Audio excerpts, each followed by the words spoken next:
इस वीडियो में मैं अपने अनुभव साझा कर रहा हूँ। उस अनुभव को सुनने के बाद आप भी अपनी प्रतिक्रियाएं ज़रूर देना कमेंट में। मैं भी देखूं कि मेरी ही सोच ऐसी है या आप लोग भी ऐसा ही कुछ सोचते हो। ज़रूर आपकी प्रतिक्रियाएं बहुत ही महत्वपूर्ण हैं। पहले बात सुनिए, बात तब समझ में आएगी विस्तार से। बुलंदशहर की बात है। एक लड़की सोशल मीडिया इन्फ्लुएंसर है। ये थाने में कंप्लेंट दर्ज कराई इन्होंने फैज़ अंसारी नाम के लड़के की कि फैज़ अंसारी गाली गलौज करता है, इस तरह की वीडियो बनाता है और मुझे मानसिक तौर पे परेशान कर रखा है। पुलिस ने कंप्लेंट दर्ज की। हेड कांस्टेबल है कुलदीप राठी, इनको इसकी जांच सौंप दी गई।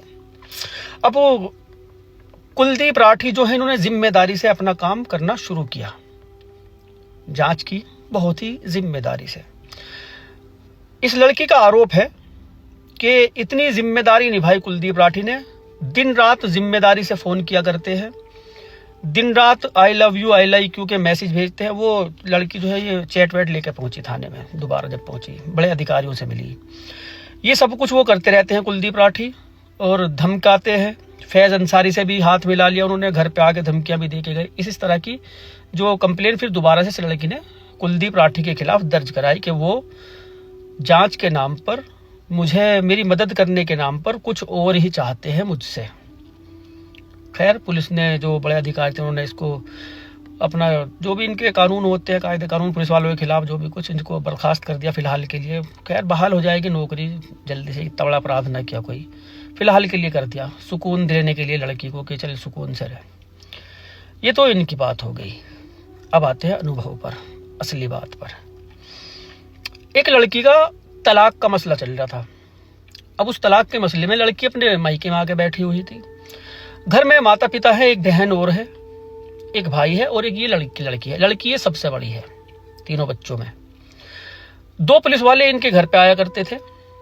लिखा पढ़ी जो भी कुछ कंप्लेंट जिस तरह की दर्ज करा रखी थी, छानबीन करने के लिए आते थे अपना छानबीन करके लिखा पढ़ी करके चले जाया करते थे।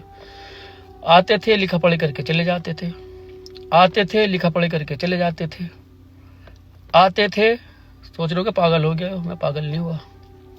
वो रोज आना जाना उनका शुरू, नाश्ता पानी बढ़िया वाला चल रहा है। सुबह ही आया करते थे वो, दिन निकलने से पहले। अब आया करते थे, नाश्ता पानी खाया पिया, अपना चले गए। कुछ वक्त रुके, दोपहर को भी चक्कर मार दिया करते थे। अब कोई तलाक का मसला किसी का भी चल रहा है, सोचने वाली बात है, किसी का भी चल रहा है। 1 दिन पूछताछ, 2 दिन, 3 दिन, 4 दिन, चलो 100 दिन पकड़ लो। 100 दिन तुमने पूछताछ की, बहुत सारे बता दिए 100 दिन मैंने। अब 100 का भी आंकड़ा क्रॉस कर गया। अभी भी उनका आना जाना जो बादस्तूर इसी तरह से चल रहा है। लड़की से मिलते हैं, बात करते हैं, ये वो। लड़की जो है अब अचानक से उसके भी तेवर बदल गए। लड़की के भी, जहां वो सलवार सूट में रहा करती थी, अचानक से उसने लोअर और टी शर्ट पहननी शुरू की। गांव की लड़कियां जब लोअर टी शर्ट वगैरह पहनती हैं अजीब सी लगती हैं। मतलब गांव में ये कल्चर नहीं है, शहरों में पहन लेते हैं। वो गांव के बंदे समझ सकते हैं मैं जो कहना चाह रहा हूँ। क्या एक पॉइंट की बात बताऊं। चश्मा अगर लगा ले, काला चश्मा, गांव की नौजवान लड़की जिसने कभी चश्मा लगा के देखा ही नहीं, और वो ऐसे ही फिरे वहां गले में दुपट्टा ऐसे डाल के, तो गांवों में अजीब लगती है चीजें। उस लड़की के चाल डाल, रंग ढंग सब बदल गए। घर में कोई काम नहीं किया करता था, लेकिन खर्चा पानी बेहतरीन वाला उनका चल रहा। जहां वो सलवार सूट पहनती थी, अब अजीब अजीब से कपड़े जो शहरों में पहनती हैं बड़े घरों की लड़कियां, वो उस लड़की ने पहनने शुरू किए। अब आंखें बंद करके नहीं रहते गांव के लोग। भोले जरूर होते हैं लेकिन समझदार बहुत होते हैं। वो उड़ती चिड़िया के पंख गिन के बता देते हैं, बोल देते हैं कि चिड़िया जो किस वाले एंटीने पे बैठेगी जाकर।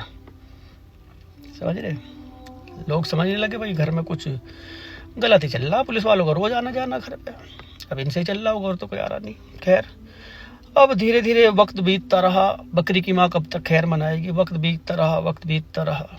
अब इन पुलिस वालों का कहीं और ट्रांसफर हो गया, तबादला हो गया कहीं और, ये इतना चले गए। अब नए 2 पुलिस वाले और यहाँ पे आना जाना उनका शुरू हुआ। वे अपना कह गए होंगे भैया वहां से एक 12 चल रही, उसमें हाथ धोने हो, गंगा का नाम लेना चाहिए, गंगा पवित्र होती है। 12 का नाम ले दिया करो, वो बहती गंगा में हाथ धो लो, तो ये गलत बात है। खैर वहां हाथ धो लगे रो जाके भैया उसमें ये 12 पे आ जाया करते थे, ये भी हाथ धोना शुरू किया। वो लड़की अब इनसे भी इसी तरह से, जैसे माता पिता को सब चीज़ मालूम, बहन भाई को सब चीज़ मालूम, लड़की फॉर्म में। अब इससे बड़ा घर मोहल्ले में कोई भी बदमाश नहीं है, समझ लो। किसी की हिम्मत नहीं इस लड़की को कुछ कह दे। अगर किसी से इसके मुँह भाषा हुई, मुँह भाषा बहुत हुआ करती थी इसकी, किसी से भी हो गई, फ़ोन करती थी, पुलिस वाले धमकते थे, हाँ भाई कौन था जरा, काला पकड़ा, चलो घर को। डंडे पिछवाड़े पे पेल पाल के उसे छोड़ देते थे। ऐसी इसकी दबंगई चलनी शुरू हो गई लड़की की। अभी इसको लगता था भाई मैं तो, मेरे से जान वाले पुलिस वाले, जानने वाले, कोई इसके मुंह भी नहीं लगता था मोहल्ले का। अब इसका भी इतना खौफ हो गया खामे खा के भाई पुलिस वालों को बुला लिया जरा सी बात पे कि आज से मुंह जोरी करनी है, चल दफा कर, मरने दो। सब ने इसको इसके हाल पे छोड़ दिया। मैंने लाइन कही एक बीच में कि बकरी की माँ कब तक खैर मनाएगी, कब तक खैर मनाएगी। इन पुलिस वालों के थाने में कुछ अच्छे पुलिस वाले भी थे जो इन चीज़ों से बहुत दूर रहा करते थे। उनको इन पुलिस वालों की गतिविधियां का पता चला कि वे लोग उस लड़की के घर पे जाते हैं और वहाँ कुछ ना कुछ गलत चल रहा है।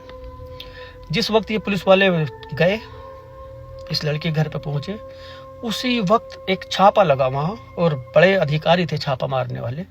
रंगे हाथ इन पुलिस वालों को भी पकड़ा, उस लड़के को भी, उसके माता पिता को भी, उसकी बहन को भी और उसके भैया को भी, सबको पकड़ के गिरफ्तार। जिस वक्त वो जा रहे थे तो उसने दुपट्टा मुंह पे डाल लिया, लड़की नहीं हो, जब ले जा रहे थे दुपट्टा।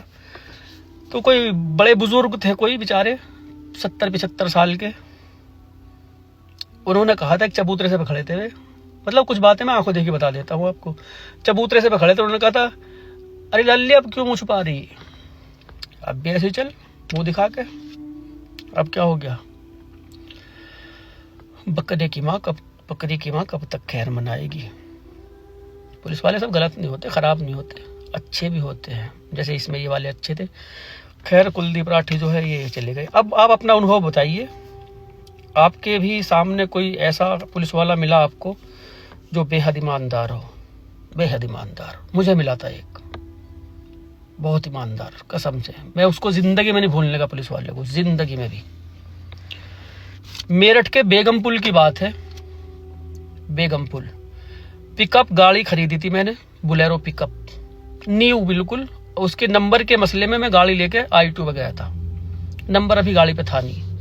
मेरी गाड़ी रोक ली उन्होंने बेगम पुल, बिल्कुल चौराहे पे। वहाँ रोकने के बाद उन्होंने कहा, भाई गाड़ी पे नंबर नहीं तेरे, नहीं चला, चाबी दे और कागज दे। मैंने कहा, जी मैंने तो अभी खरीदी, नंबर के मसले में ही मैं आया था यहाँ।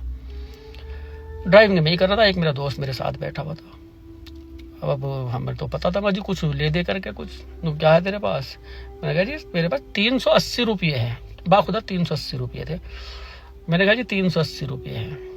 मैंने कहा, गाड़ी में तेल भी नहीं और मुझे जाना बहुत दूर, मेरा जो गांव है वो दूर है यहाँ से, तेल भी डलवाना, चाहे तुम चेक कर लो, मैं झूठ बोल रहा हूँ तो मीटर वीटर दिखा रहा हूँ, तो मैं देख लो, मेरा वहाँ तक चली जाएगी घर। तो उस पुलिस वाले सर ने, भाई देखो ऐसा पुलिस वाला नहीं मिला मुझे। 80 रुपये को कह दिया था उसने कि इसमें तेल में तेरा गाँव में चले जाएगी गाड़ी, ये 300 मुझे दे दे। अच्छा जी, चलो मिलते हैं फिर कभी।